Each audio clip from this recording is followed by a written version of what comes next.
Hello, it's me, Fidiscus Jisko. Been playing a lot of Advance Wars by Web recently. Uh, since the Advance Wars reboot camp got announced, I've been looking at improving it, a game that I liked a lot during my childhood, and there's not a whole lot of content on YouTube about Advance Wars, so I thought that it'd be good just to go over some of my replays and see if I can't, make something out of that. The replay, we're gonna go over two replays, I think. They're both against a guy called Juniatar, and there's a bit of a point to this. First is obviously to look and see if I could have done anything better, and certainly in this first one I think there is. And the other is to teach a lesson that I've recognized is kind of a problem in the growing Advance Wars community that is sort of bursting since the remakes got announced. So, without too much more, we'll get into it. So, the map is Blood on My Hands. It's a standard Advance Wars by Web League map. I'm Black Hole on the player one side down here, and my opponent Juniatar is up at the top as Blue Moon, both playing as Lash. Real standard start. Nothing too weird happens. I hope this replay viewer cooperates with me. Absolutely not. Here we go. So he's moving forward. I think this is pretty standard. You can go towards the airport pretty early like that. I do the same on my side.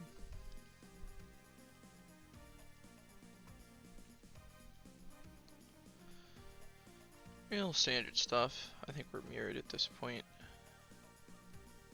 This is kind of interesting. So he captures this city, but the normal and quote-unquote correct move is to go for the base earlier. It ends up not mattering a whole lot because he builds this recon here. And this is the big mistake that I make is when I see this recon, you see that it can move down here, and then once it's here, I think it can move 1, 2, 3, 4, 5, 6, 7, 8 spaces. So it can, once it's here, it can threaten this cap. If I build a mech here, I can move it here during my next turn when it's there, and then if he moves it onto this city, or he moves it around this area, then I can move it onto this mountain, and I can hit it on the city. So I could use a mech here to protect it within the next 2 turns, but I don't do that. I just build an infantry and I say, oh, it's just our recon. I can just build a tank later and ignore it. But in reality, I think that I made a mistake. So I capture this base a turn earlier than he does. Hold 2 turns earlier, actually. So yeah, he did this thing where if I had built an infantry here, I think this is the infantry that I had built. I had to. That's the other thing is I had to move the infantry that was going to capture this airport back, because otherwise the recon would have been able to move onto it and just obliterate it on this turn. So, like this has to come back, which is a real issue. If this infantry was a mech, then I could have moved it forward here. And then when he made this play, then it would kind of zone out the recon. He would at least have to move it into the trees. I don't think that. I don't know. Maybe it would have gotten weird, but he couldn't have stopped this capture in the way that he did. And the other thing is that this is something I hadn't realized. This tank isn't actually able to move into the forest. It's just short. Tanks are 6 movement.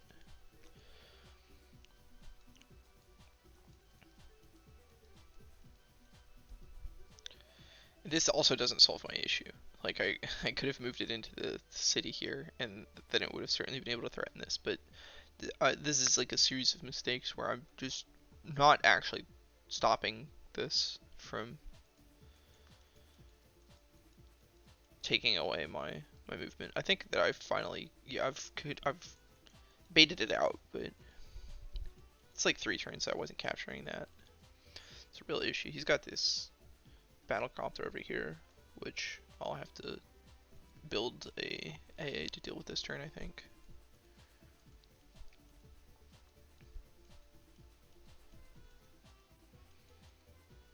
I don't know why I wouldn't.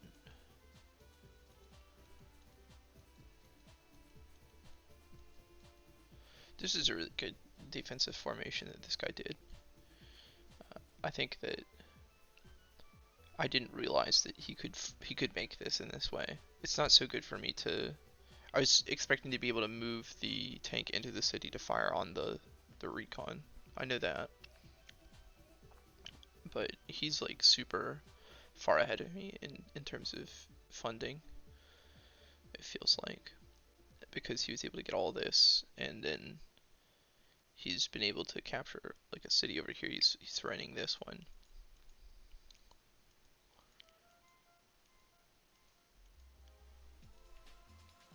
I don't understand why I built this artillery on this side. I suppose it's because I was just trying to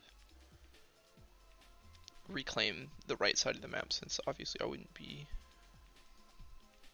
able to go over here. So I do eventually build the anti-air. It feels like it's a turn too late. I don't know if I just wasn't paying attention or what.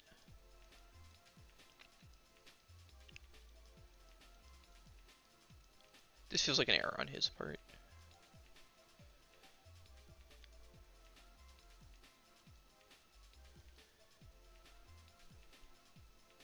This is pretty good positioning.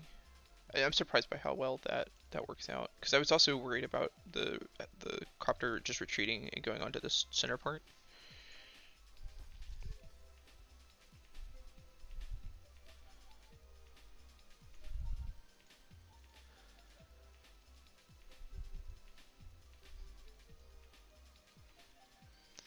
But at this point, I definitely feel like I'm very far behind, because I wasn't able to get the city until just now.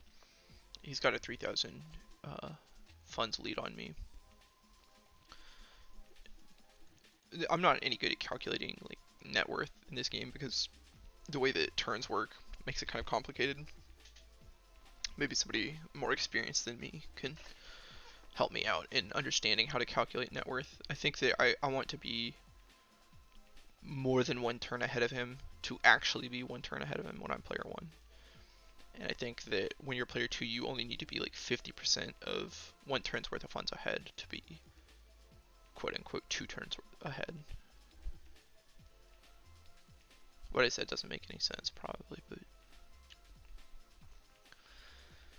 so something that he did that I didn't catch this, but one thing that he did that made this game a lot easier for me was he built this missile. That missile is like, I hadn't built a plane yet, so it doesn't do him any good. It's a lot of wasted funds. It's a really early missile, and you could argue that it stops me from building air units, and to some degree it does. But I think that just even holding that funds until I proved that I was going to build some would have been much more effective for him. And he does move it onto this shoal, which makes it actually impossible for me to build from the forward airport. I'd have to build from the back one. But I would have, he could have kept it on this port even, and I still wouldn't have wanted to build from that one. It doesn't really change much for me, I don't feel.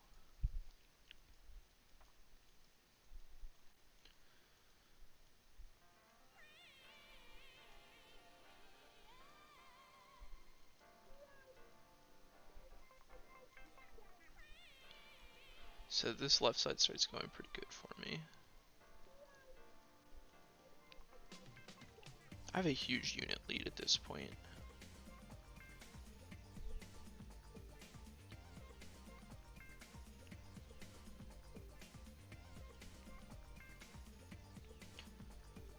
And I don't really know what to do about the right side. I built this rocket trying to kind of clear out the artillery and make headway. He's built this medium tank over here, which is going to give me a lot of grief. I might be able to build a medium tank here. I don't know what I do at this point. I built another rocket. It's the same idea. Like these narrow quarters are really hard for me to deal with, especially when he's got an artillery. I can just build a rocket, and it kind of counters both of these units. Should be good. I need more meat over here, I think. This is a good formation for me. He can't attack the infantry or the tank over here. Can't build anything off the airport. This is gonna ruin it.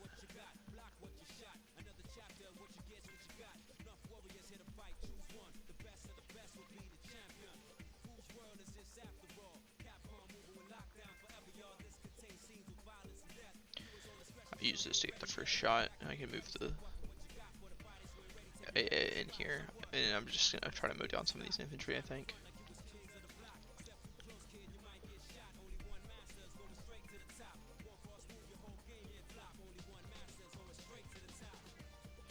This ended up being really bad. I was not respecting the shoal is like an open part of the map. I was not expecting him to come down like this, but it made it really easy for him to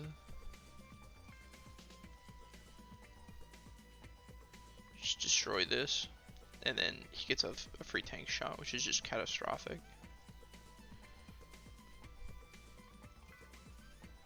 So that's something to keep in mind, is that this is a stretch that you can take advantage of.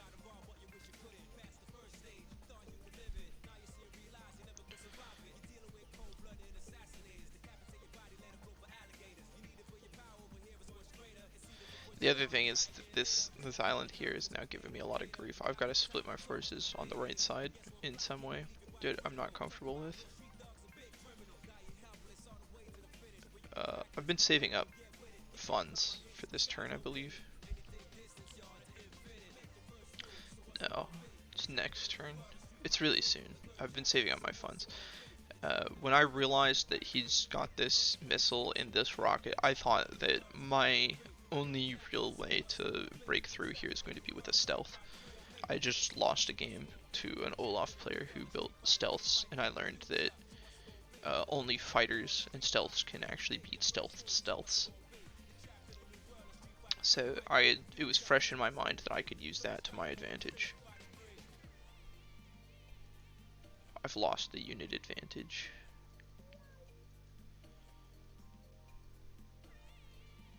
This is my Super CO power turn.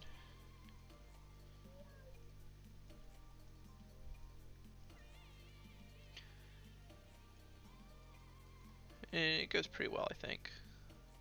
I regained a unit advantage.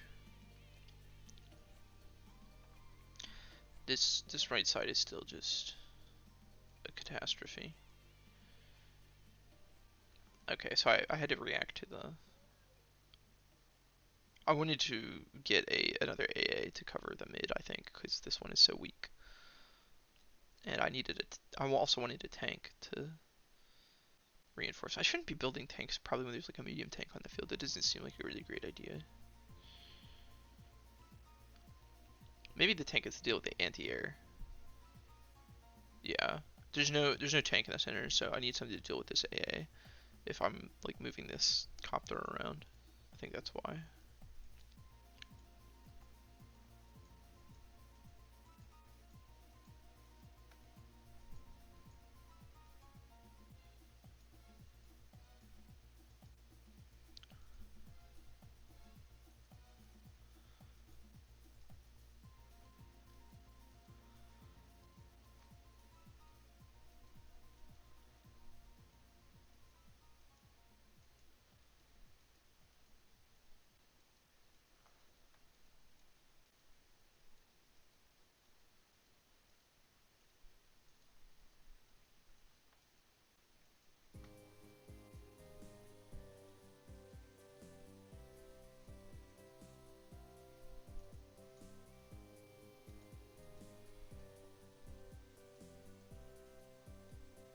This is a pretty good formation.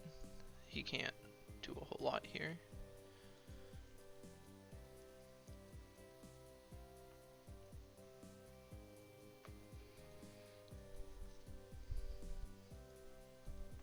Well, I still get the hit here, which is going to be good.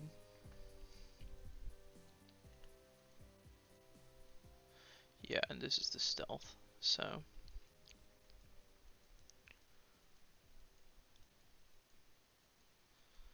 I'm moving this up through the center. I'm ready to fight. I don't feel like I'm in control. Looking at this again, I probably should feel more confident that I could win.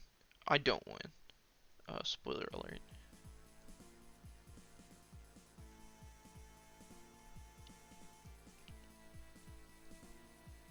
So he's found the stealth with a tank, but he has just realized. I know this is the case because he messaged me that he just realized that he can't attack it with the anti-air gun, which is basically the exact same realization that I had had in the game where I lost to a stealth. And he is pretty afraid at this point. I wanted this to kill. I did the math later. I found out that there's actually no way this would have ever worked. But I feel pretty bad about this. I think this is when I started realizing, like, I started feeling a lot less confident. I really wanted that to kill, and I should have done the math more carefully to find out that wouldn't have worked. Or I could have even activated, like, my CO power to try to get the full kill on this medium tank. And if I had done that, then it probably would have been worth. And there's no chance that he could have punished me this turn. He probably just camped this around his missiles, but then I could have maybe used it on the left side of the map. I don't know.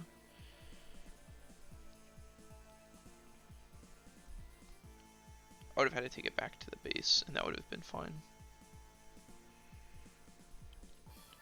I built these to deal with the fighter, potentially.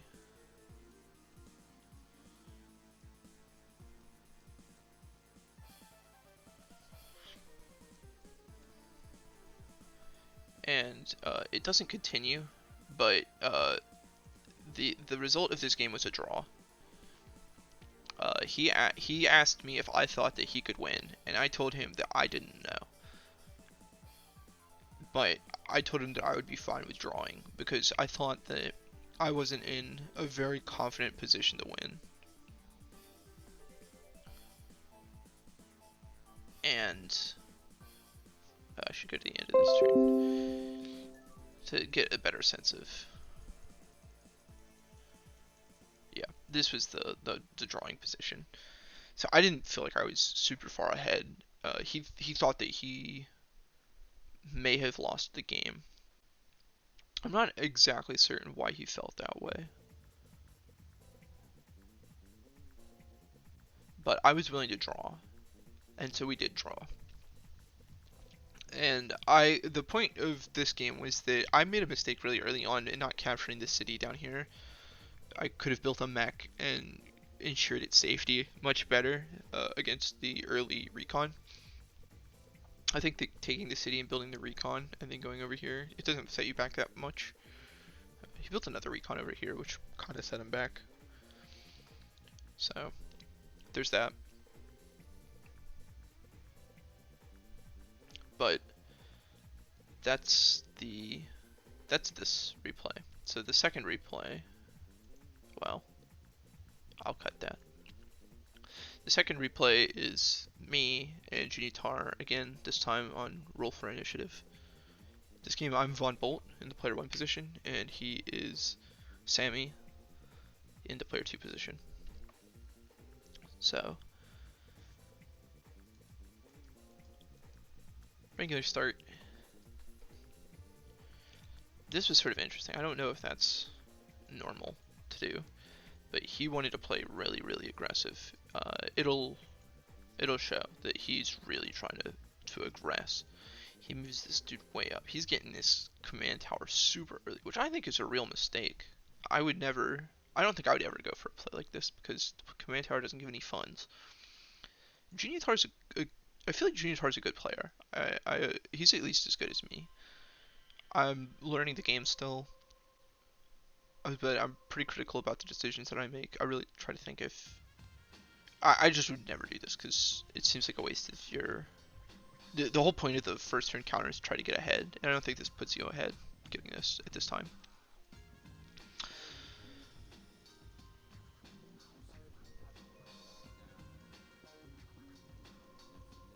So I put the two guys in the lander, and I put them in positions where they'll both be capping stuff on this side.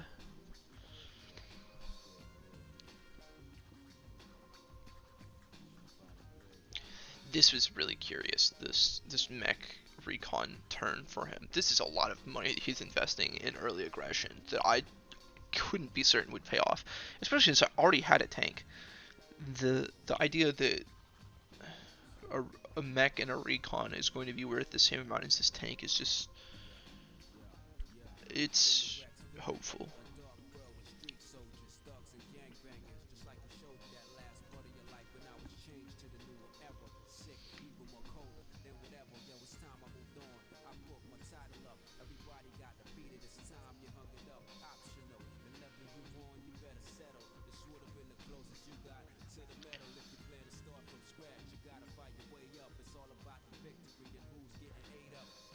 So, second tank goes here. He has this is a free attack onto this infantry. I think that he just doesn't have enough. Since he didn't build a tank, he's got nothing that's going to be able to respond to this tank on this side of the map. He might be able to like pressure on the side, but I'm not sure that I care. I've got 14,000 income next turn, and I've got an airport that he's not going to be able to do anything about.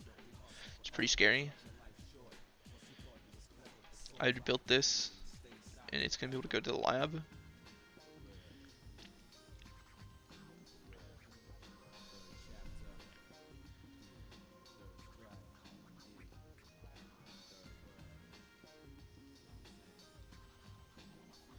Okay, I just opted for two tanks. He built an artillery.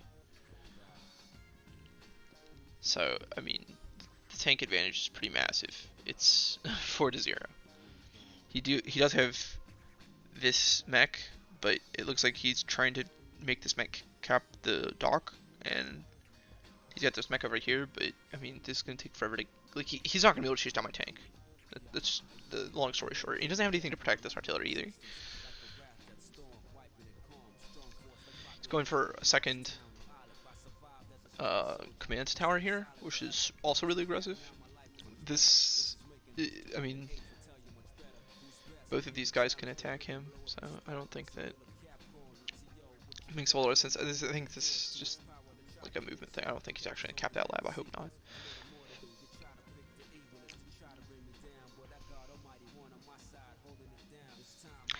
And he just resigns. He resigns super early, and he resigned, I think, because he realized that this wasn't the correct. Maybe he was miscalculating. He thought that he had enough money for the B-copter here or something. But I wanted to point out that this was obviously a really early resign because there was definitely not a clear winner between these two forces at this point. Like, even with my massive 4-tank advantage, he's got plenty of time to build tanks. I'm not going to be, like, my 4 tanks aren't going to be able to do anything more than kill 4 units a turn. We didn't even get to see how this next turn resolved. If he had gotten this command tower somehow, you know, he's got reinforcements on their way. If he'd gotten this command tower, then this would have not have been an easy game for me. The point is to follow the advice of Matsuoka Shuzo and never give up. To always continue to play even when you're in a bad situation. Because like in this replay, when I didn't get this city, I felt like I was destined to lose. I felt like losing was a for sure thing going to happen to me, but it just didn't. I mean, this game ended up getting drawn out quite a bit, and I stuck in it, and I might have even given up a win by agreeing to draw, but I was really scared of losing at this point. I didn't feel like I was in a definite winning position, and he thought that he was in a losing position, so I thought that a draw was pretty good. Looking back on it, I'm thinking that he was maybe right, that he wasn't in a winning position at all. but it was close, right? Like I was certainly losing when I didn't have the city, and here it's way less clear who is. It's way less clear that I'm winning here, and he just gave up. He just totally gave up. He didn't even offer to draw. He was just like, yeah, I'm done. So that's the lesson. Don't give up so early.